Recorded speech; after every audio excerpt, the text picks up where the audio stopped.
New York Daily News syndicated columnist Mike Lupica is known for his provocative commentary on sports and politics. His latest article on the 2016 presidential race suggests that Donald Trump's outsider status is what's helping him stay ahead. Mike Lupica, welcome back. Good morning. Great to have you here. Have you ever told a lie first? Yes. Okay, all right. Yes. Just want to keep the record going. Yeah. Did it No, but help? didn't she sound, when Scott Pelley asked you that question, all I could think of was the day somebody said to Tom Brady, "Are you a cheater?" And he said, "I don't think so." And the answer is no. Yes, the answer is no. But you could lie without knowing you lied. Yeah. But then, Charlie, it becomes, a definition of what is. Yeah. Oh, no. We're not going there, are we? No. You've known Donald Trump for a long time. Yeah. What is it about Donald Trump that you think has connected in 2016? Charlie, I don't think he knew how angry people were about not just Congress, but the president as well. So he tapped into something that I think was more profound than he knew. And every time I've interviewed him throughout this process, he always says the same thing. Come on, aren't you a little bit surprised? And I would always say, yes, yes. Still am. No, listen, if somebody had told you 8 years ago that a first-term senator, African-American from Illinois, was going to take on the Clinton machine and beat them, you would have said, Yeah. oh, yeah, Okay. yeah, right. way. But, Yeah. This is way more surprising but here's than the that. point, too. It is within his DNA the ability to capitalize on the anger. Yes, and I'll tell you something else he does, and it's been interesting to watch. He will find your weakest point and attack it, okay?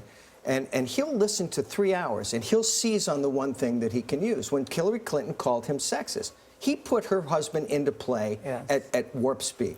Mm-hmm. And when Jeb Bush thought he was going to bring his brother out of the bullpen, like, it was going to be like the First Army, coming over the hill, he went right after him on Iraq. And called Jeb low energy, which went right to a quality that people seem to sense.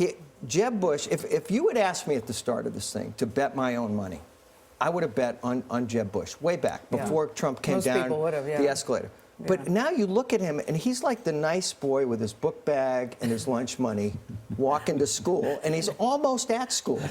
And he thinks it's going to be a great day at school. Yeah. And then this guy is waiting for him on the street corner. So do you think Donald Trump will be the nominee? I do. Yeah. I do. I think that the only way that he doesn't is if Cruz pulls out of the race. My wife was saying the other day, she says, well, why doesn't Cruz pull out? And I said, well, Connie, he thinks he's still going to be president. And Rubio, I think, is the only one that would possibly have an avenue. But as he continues to pick up momentum, Charlie, my favorite thing is the second and third place finishers declaring victory. It's my favorite. Yeah. As a child of the South, this would have been like the Carolina Panthers. Yes, that's right. Going home after the Super Bowl and throwing themselves a victory parade. But to be fair to them, this is a game of proportional math at this stage in the race. Yeah. So they are tracking in terms of proportional delegates. But the really interesting people who are looking at this, even if you give Trump the same percentage through March 1st and then March 15th, he's on the path to getting those 1,200 delegates, even with that slice. Nora, any metric that you look at, okay, I think the only one who has a chance now is Rubio. He has to win. Right. He would have to sweep Florida and Ohio. But he's got to win something. I mean, he can't make any kind of case for himself with the American people